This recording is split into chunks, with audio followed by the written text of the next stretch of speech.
Cikgu. Hai, selamat kembali ke channel Cikgu Hanaling RBI. Cikgu baru tiba di perpustakaan awam yang baharu. Pada hari ini, kita akan membuat perkongsian ilmu tentang kata ialah dan adalah dan juga kata baru dan baharu. Perkara ini telah diajukan oleh salah seorang daripada penonton YouTube channel Cikgu Hanaling RBI.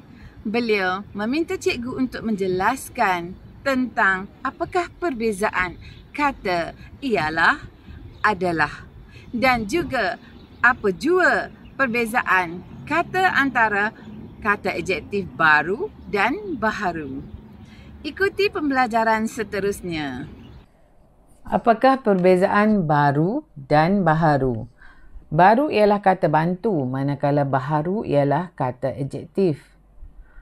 Baru berkaitan tempoh masa, iaitu belum lama. Manakala baharu, keadaan yang berlawanan sifat lama atau buruk. Okey, kita ambil contoh dalam bahasa Inggeris. Baru, just. Baharu, new. Contoh ayat, I just arrived at a new place. Okey, dalam bahasa Melayu, saya baru tiba di tempat baharu. Okey. Contoh penggunaan baru, baru tiba, baru sahaja berkenalan. Okey, apabila digandakan akan jadi baru-baru ini. Baharu, contoh untuk baharu, kasut baharu, kenalan baharu, memperbaharu dari segi imbuhan. Okey, contoh ayat pula, baru. Saya baru berkenalan dengan gadis itu. Contoh ayat bagi baharu, gadis itu kenalan baharu saya. Okey, nota atau peringatan untuk kata baru dan baharu dari segi morfologi. Yang pertama, baru tidak boleh menerima imbuhan tetapi boleh digandakan. Baharu boleh menerima imbuhan awalan dan akhiran. Okey, dari segi semantik pula, baharu juga membawa maksud moden. Okey, tengok pula apakah perbezaan ialah dan adalah. Kedua-duanya kata pemeri, iaitu unsur penghubung antara subjek dengan frasa utama dalam predikat.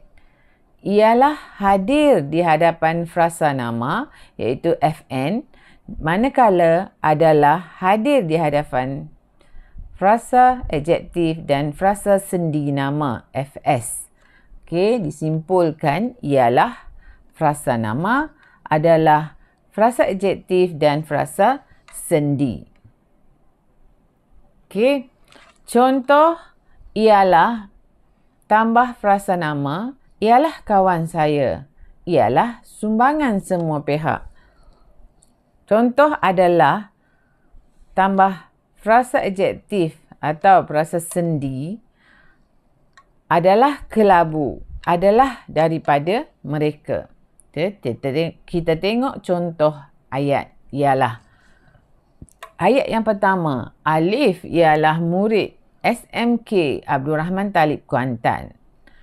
Komputer-komputer di makmal itu ialah sumbangan PIBG Smart. Okey, ayat ini apabila dipasifkan akan menjadi sumbangan PIBG Smart ialah komputer-komputer di makmal itu.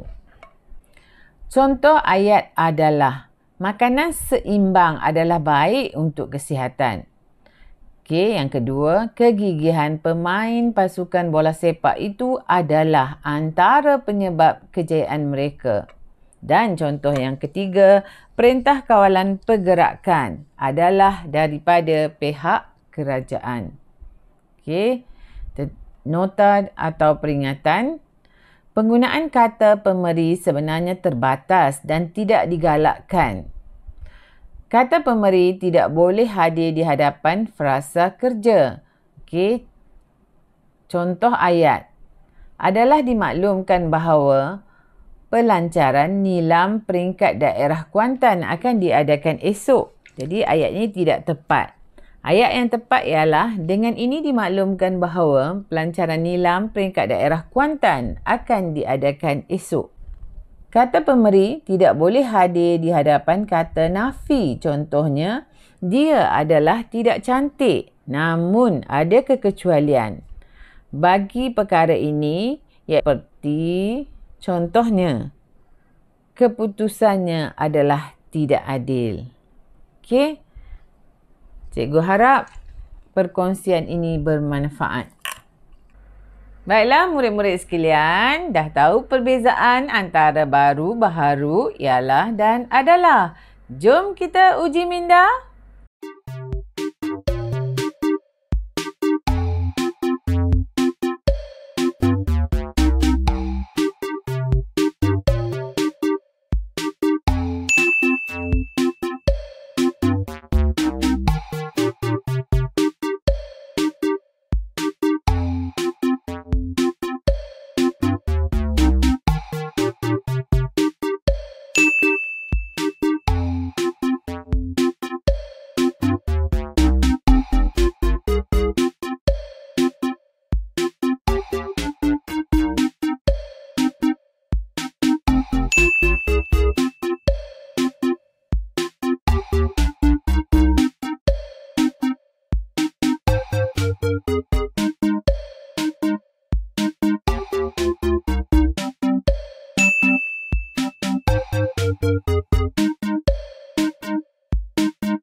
Bagaimana tadi?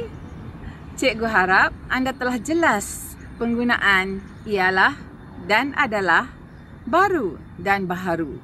Lepas ni, guna dengan betul ya. Sekian saja perkongsian kita pada hari ini. Jangan lupa like, komen dan subscribe.